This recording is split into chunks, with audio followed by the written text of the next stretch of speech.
देखिए, जब तक कि इनको होश आएगा और जब तक ये हमारे सियासतदान काबिल कदर, गिरां कदर, अगर जब तक ये होश में आएँगे, उस वक़्त तक पानी कहीं सर से गुज़र ना जाए। तो आपने मुझसे पूछा कि क्या उम्मीद नज़र आती है? तो इतनी ज़्यादा कोई उम्मीद नज़र नहीं आती और उसकी वजूहात हैं, मदरजा ज़ेल वजूहात हैं उसकी। जिस जगह, जिस माशरे में सियासत अगर इंडस्ट्री बन जाए, सबसे मुनाफ़ा बख्श अगर कोई शोबा बन जाए, तो वो सियासत हो। सियासत में आएँ, वहाँ उसके बाद जितने पैसे चाहें बनाएँ, तो इंडस्ट्री लगाने की ज़रूरत ही नहीं और यही हो रहा है और उसका सबूत मैं देता हूँ।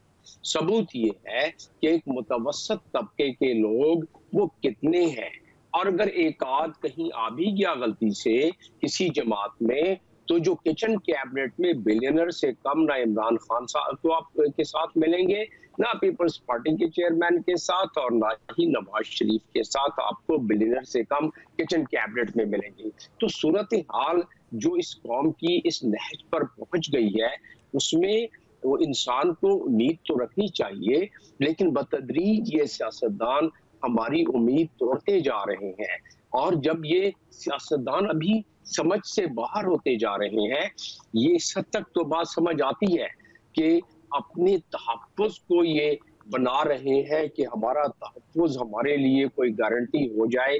मिसाल के तौर पे जिस तरह अभी ब्रिगेडियर साहब ने मिसाल दी कि नैब के क़वानीन और नैब के केसेस ख़त्म कराना और उसके बाद अब ये कि अगर इमरान खान आ भी जाता है, तो हुँ। फिर कहीं ऐसा ना हो कि दोबारा सारे अंदर हो जाएँ और इसी तरीके से इमरान खान को अब प्रॉब्लम ये है कि इलेक्शन में अगर देर हो जाए, तो कहीं ऐसा ना हो कि पॉपुलैरिटी में कुछ कमी आ जाए या जब 16 सितंबर को सुप्रीम कोर्ट में चेंजेस हों, उसके बाद वो बात ना हो जो कि अब उनके साथ है और जो अब उनको फ़वाइद मिल रहे हैं या फ़ेवर मिल रहे हैं।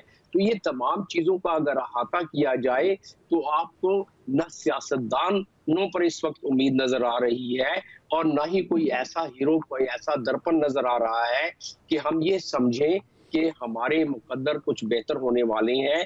हमारे तरफ चाइना की ये बात अगर कोई और मुल्क करता तो ये मुल्क में मुदाखलत समझी जाती, लेकिन क्योंकि चाइना हमारा स्ट्रेटेजिक पार्टनर है, क्योंकि चाइना हमारा हमदर्द है, उसके अपने मफाद भी उसमें में ना है।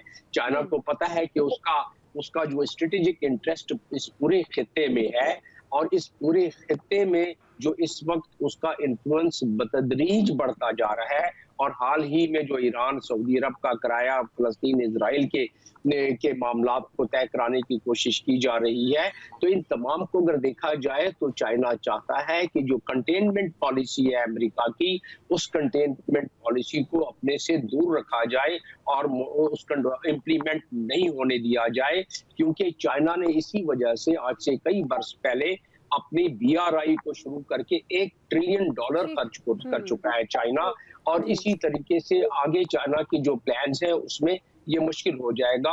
किस्सा मुख्तसर अगले आपके सेगमेंट पे और बातें की जाएँगी। जी, किस्सा बिल्कुल, मुख्तसर बिल्कुल। ये कि हमारे सियासतदानों को अगर अकल के नाखून न मिले लिए, तो ये कौम, ये मेरे हमवतन, ये इस मामले में उठ खड़े होंगे और मैं इस बारे में यही कहता हूँ कि समझने ही नहीं देती सियासत हमको सच्चाई, कभी हुँ। चेहरा नहीं मिलता, कभी दर्पण नहीं मिलता।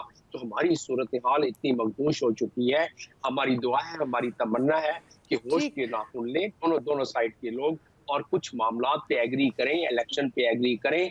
इससे बिल्कुल। ज़्यादा हम पर काबिल बर्दाश्त नहीं है, जो ये ठीक। इनस्टेबिलिटी है, उम ये नासूर बनती जा रही है।